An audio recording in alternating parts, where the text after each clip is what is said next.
নমস্কার বন্ধুরা, সুপ্রভাত। কেমন আছো তোমরা সবাই? আশা করছি তোমরা সবাই খুব ভালো আছো, আর আমিও খুব ভালো আছি। আমি সোমা, আর আমার ছোট্ট একটি চ্যানেল শখের পরিবারের নতুন একটি ভিডিওতে তোমাদের সকল বন্ধুকে অনেক অনেক স্বাগত আর অনেক অনেক ভালোবাসা জানিয়ে আজকের নতুন একটি দিন সাথে নতুন একটি ব্লগ আমি শুরু করছি। আজকের বারটি হলো সোমবার, আর ঘড়ির কাঁটায় সময় এখন সকাল 8টা। আর আজকের ব্লগটি আমি এখান থেকেই শুরু করছি। দুদিন ছুটির পর আজকে থেকে কিন্তু আবারও ছেলের স্কুল শুরু হয়ে গেল। আমি কিন্তু আজকে উঠেছি 7টার সময় ঘুম থেকে উঠে বাসি কাজকর্ম সেরে স্নান দান আমার সমস্তটা কমপ্লিট। একটু আগেই উপরে গিয়ে ছেলের খাবারটা রেডি করে আসলাম ওকে ডাকতে, যেহেতু ঘড়িতে 8টা বেজে গেছে। 8টার সময় মোটামুটি ওকে যদি না তুলি তাহলে কিন্তু সময় মতো ওকে রেডি করতে আমি পারবো না, কারণ ওদের স্কুল শুরু হয় 9টার থেকে। তো সেই কারণেই আর কি, যেতে আসতে যদিও সময় লাগে না বলেই অনেকটা সুবিধা হয়। মানে বাড়ির থেকে 5 মিনিট আগে বেরালেও কিন্তু ও টাইম মতো স্কুল পৌঁছাতে পারে, কারণ আমাদের বাড়ির থেকে ওর স্কুলটা একদমই কাছে। তোমাদের ভিডিওতে কিন্তু আমি আগেও বলেছি। তো যাই হোক, ছেলেকে ফ্রেশ করিয়ে সকালের খাবারটা খাইয়ে আবারও চলে এসেছি ওকে নিয়ে রেডি করাতে। সবার প্রথমে ওর গায়ে হাত পায়ে একটু লোশন লাগিয়ে দিলাম।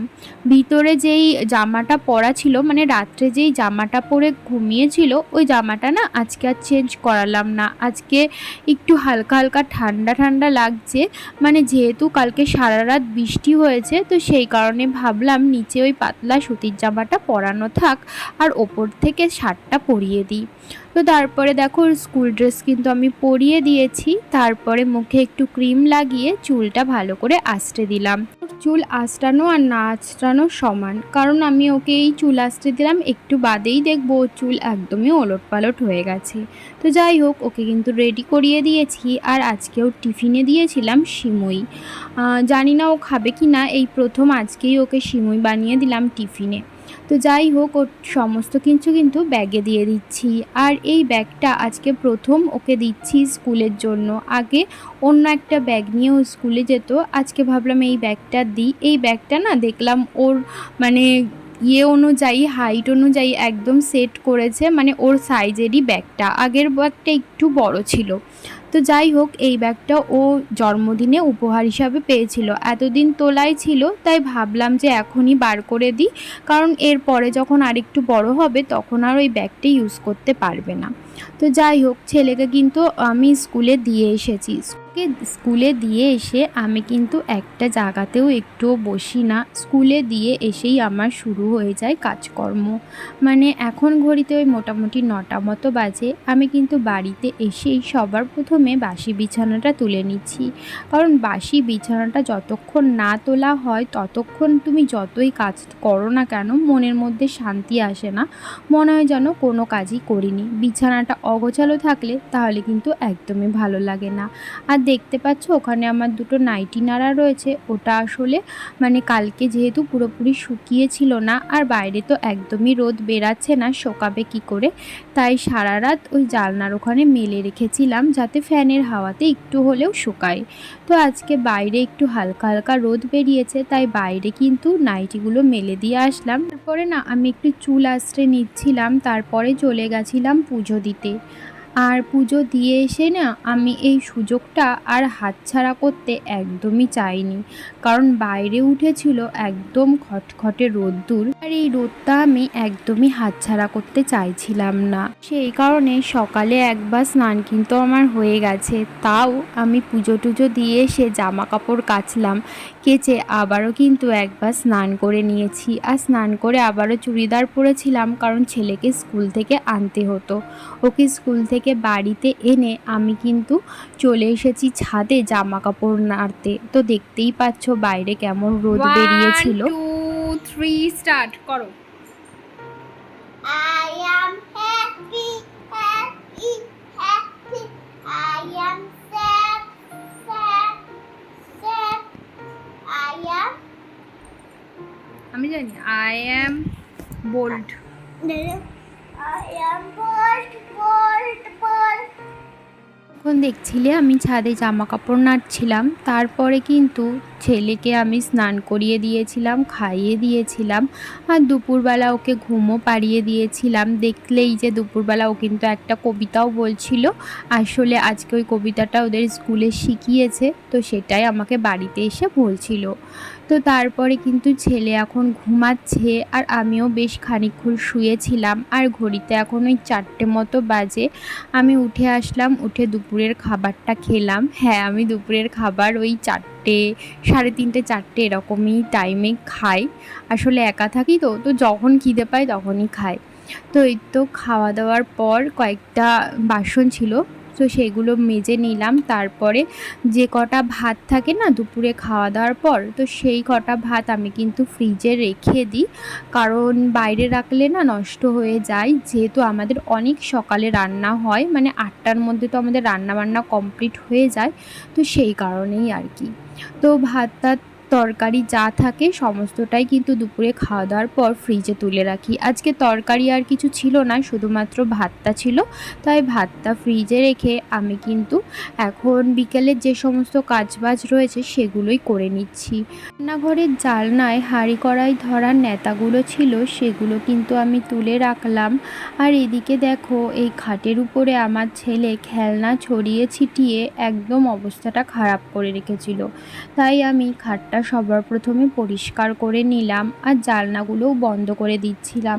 এখন তো বৃষ্টির কোনো ঠিক ঠিকানা থাকে না, তো সেই কারণে আমি যখন উপরের ঘরে না থাকি তখন কিন্তু জানলা টালনা বন্ধ করেই রাখি, কারণ কখন বৃষ্টি আসবে আর আমি টের পাবো না। আর বৃষ্টি আসলেই না এই জানলা দিয়ে জল এসে বিছানা ভিজে যায় যদি জানলা খোলা থাকে। তো সেই কারণে আমি সবসময় জানলা বন্ধ করে রাখি, কারণ বৃষ্টির কোনো ঠিক ঠিকানাই নেই কখন বৃষ্টি আসবে আর জানলা দিয়ে জল এসে বিছানা টিছানা ভিজে যাবে, তো সেই কারণে আর কি। তো এখন দেখো আমি বিকেলবেলা ঘর দুয়ারগুলো ঝাড়ঝুট দিয়ে নিচ্ছিলাম। ঘর দুয়ার ঝাড় দিয়ে চলে এসেছি বারান্দায়। বারান্দায়ও কিছু জামা কাপড় মেলা ছিল, যেগুলো বেশ কয়েকটা শুকিয়েছে আর বেশ কয়েকটা কিন্তু শুকায়নি। আসলে এই জামা কাপড়গুলো আমি যদি সকালে যখন স্নান করেছিলাম তখন কেচে দিতাম, তাহলে মনে হয় পুরোপুরিটাই শুকিয়ে যেত। যেহেতু জামা কাপড়গুলো কেচেছি একটু বেলার দিকে, তো সেই কারণে পুরোপুরি শুকায়নি। আসলে সকালের দিকে না আকাশটা মেঘলা করেছিল, তাই ভাবছিলাম জামা কাপড়গুলো আর আজকে কাচবো না। আর তার উপরে একটা সমস্যা হয়ে গেছিলো, পাম্পে একটুও জল ছিল না আর তার মধ্যে কারেন্টটাও ছিল না। আমার যেই স্নান দান করা হয়ে গেছে তারপরে কারেন্ট এসছে, পাম্পে জল ছিল না বলে আরও বেশি করেই জামা কাপড় আমি কাচতে পারিনি। তো যাই হোক, জামা কাপড়গুলো তো কাচা হয়ে গেছে, এইগুলো তো শুকাবে কালকে, যদি রোদ ওঠে কালকেই শুকিয়ে যাবে। পুরো অর্ধেকের বেশি আজকে শুকিয়ে গেছে, আর একটু রোদ থাকলেই হয়তো শুকিয়ে যেত। তো এখন তো বিকেল হয়ে গেছে আর রোদও চলে যাচ্ছে, তাই জামা কাপড়গুলো আমি কিন্তু সমস্তটা তুলে নিলাম। বারান্দার থেকে তোলার পর ছাদের জামা কাপড়গুলোও তুলে নিয়েছি। আর ছাদে যেই জামা কাপড়গুলো মেলেছিলাম সেগুলো একটাও শুকায়নি, প্রত্যেকটা আধ শুকনা হয়েছে, মানে ওই 60% মতো শুকিয়েছে। তাই আমাদের ছাদে কিন্তু একটা ঘর আছে, সেই ঘরটাতেই কিন্তু জামা কাপড়গুলো আমি মেলে দিলাম আর ভালো করে ক্লিপ দিয়ে আটকে দিয়েছি, যাতে রাতে বৃষ্টি বা ঝড় হলেও জামা কাপড়গুলো উড়ে এদিক ওদিক না চলে যেতে পারে। তো তারপরে হয়ে গেছে সন্ধ্যা, একটু বিকেলবেলা বাইরে গেছিলাম। আর এখন সন্ধ্যাবেলা আমি কিন্তু আজকে ধুনো ধরিয়েছি, ধুনো ধরিয়ে সারা বাড়িতে আমি ধুনো দিয়ে দিলাম। তো তারপরে দেখো এখন আমি ছেলেকে নিয়ে বসিয়েছি একটু পড়াতে, আর এখন ঘড়ির কাঁটায় ওই 7টা মতো বাজে। এই যে ছেলে ওদিকে লিখছে, ওর খাতায় কিন্তু আমি লেখা দিয়ে দিয়েছি, ওদিকে লিখছে আর এদিকে আমি আমার হাতের কাজগুলো সেরে নিচ্ছি আর ছেলেকেও দেখছি ও ঠিকঠাক লিখছে কি না। ওকে যেহেতু আমি এখনও কোনো প্রাইভেট টিউশনই দিইনি, তো সেই কারণে আমি যখনই টাইম পাই আমার ছেলের পিছনে ওর পড়াশুনো নিয়েই পড়ে থাকবার চেষ্টা করি, কারণ আমি চাই ও মানুষের মতো মানুষ হোক। তো সেই কারণে আমি যতটা সম্ভব আমার 100%ই আমার ছেলের উপরে দেওয়ার চেষ্টা করি। জানি না কতটা দূর কী পারবো। আর আমার মনে হয় শুধু আমি না, পৃথিবীতে প্রত্যেকটা মা বাবাই তার ছেলে মেয়ের পিছনে 100% দেওয়ারই চেষ্টা করে, একটা মানুষের মতো মানুষ বানানোর জন্য ছেলে মেয়েকে। তো যাই হোক, ও ওদিকে দেখো ছেলে লিখছিল আর আমি কিন্তু এদিকে জামা কাপড়গুলো এক এক করে সমস্তটাই ভাঁজ করে নিচ্ছি। আর ভাবছিলাম আজকে রাত্রে আবার কি রান্না হবে। তো শাশুড়ি মাও না আজকে তাড়াতাড়ি বাড়ি চলে এসেছেন, ওই 7:30 নাগাদ উনি বাড়ি চলে এসেছিলেন। ভাবছি ছেলেকে 8:30 পৌনে 9 অবধি পড়াবো, তারপরে যাব রাতের রান্না বান্নার দিকে। তো এদিকে জামা কাপড়গুলো প্রায় সমস্তটাই ভাঁজ হয়ে গেছে। এখন আমি জামা কাপড়গুলো জায়গায় রেখে দেব। তারপরে ভাবছি মাথায় একটু তেল দেব। আমি কিন্তু মাথায় একদিন বাদেই তেল দিই, আর যেদিন তেল দিই তার পরের দিনই কিন্তু আমি শ্যাম্পু করে ফেলি। আসলে না আমার চুলটা প্রচুর উঠছিল মাঝে, তো সেই কারণে আমি ইউটিউবে একটা ভিডিও দেখি। তো ওরা তেলের সাথে নানান রকম জিনিস মিশিয়ে ইউজ করছিল ওই ভিডিওটাতে, তো আমিও সেইগুলো ইউজ করি। তো ওটা করেই দেখছি আমার চুল ওঠাটা না একটু হলেও কমেছে। তো সেই কারণে আমি ওই টেকনিকটা এখনও পর্যন্ত ইউজ করছি। তো যাই হোক, এখন ঘড়িতে ওই পৌনে 9 মতো বাজে আর আমি চলে এসেছি রান্নাঘরে। এদিকে আমি আজকে রাত্রে রান্না করছি সয়াবিন আলুর তরকারি, আর শাশুড়ি মা ওদিকে ময়দা মাখছিলেন, কারণ সয়াবিন আলুর তরকারি হবে আর হবে লুচি। তো শাশুড়ি মা ওদিকে ময়দা মাখছিলেন আর ওখানে বসে বসে লুচিগুলো বেলে দিচ্ছিলেন।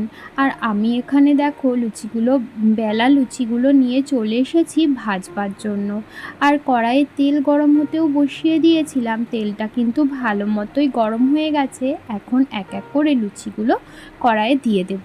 আর দেখো প্রথম লুচিটাই কি সুন্দর ফুলে উঠলো, তাই না? লুচি বা রুটি করার সময় যদি লুচি বা রুটিগুলো প্রত্যেকটা ফোলে তাহলে দেখবে সেগুলো করতে আরও যেন বেশি ভালো লাগে। আর যদি না ফোলে তাহলে দেখবে একদমই ভালো লাগে না লুচি বা রুটি বানাতে, কিন্তু করতেই হয় না। তো আমার তো এরকমই হয়। তো এদিকে শাশুড়ি মা লুচিগুলো এক এক করে বেলে দিচ্ছিলেন আর আমি ভেজে নিচ্ছিলাম। তো এই তো, আর ছেলেকেও খাওয়ানোর টাইম হয়ে গেছে। আজকে সন্ধ্যাবেলা ওকে একটু তাড়াতাড়ি খাইয়েছিলাম, তাই ও রাতেও একটু তাড়াতাড়ি খিদে পেয়ে গেছে। তো সেই কারণে ভাবছি এই সয়াবিনটাও হয়ে গেছে, এবার ছেলেকে খাইয়ে দেব। আর ঘড়িতে এখন ওই 9:10-15 মতো বাজে। আর ছেলেকে কিন্তু আমি 9টার মধ্যেই রোজ দিন খাইয়ে দিই ছোট্টবেলার থেকে। তো এই দেখো ওদিকে সয়াবিনের তরকারিও হয়ে গেছে আর এখানে লুচি ভাজাও অনেকগুলোই হয়ে গেছিলো, তাই ছেলের জন্য আমি খাবার গুছিয়ে নিয়ে চলে এসেছি। আর বাদবাকি লুচিগুলো আমার শাশুড়ি মা ভাজছিলেন। তাহলে চলো আজকের মতো ভিডিওটা এই পর্যন্তই রাখছি, আবারও দেখা হবে পরবর্তী ভিডিওতে। ভিডিওটি ভালো লাগলে একটি লাইক করে দিও, আর অবশ্যই একটি কমেন্ট করো, আর চ্যানেলটিকে সাবস্ক্রাইব করতে কিন্তু একদম ভুলো না। তাহলে আজকের মতো এখানেই টাটা, শুভরাত্রি, আবারও দেখা হবে।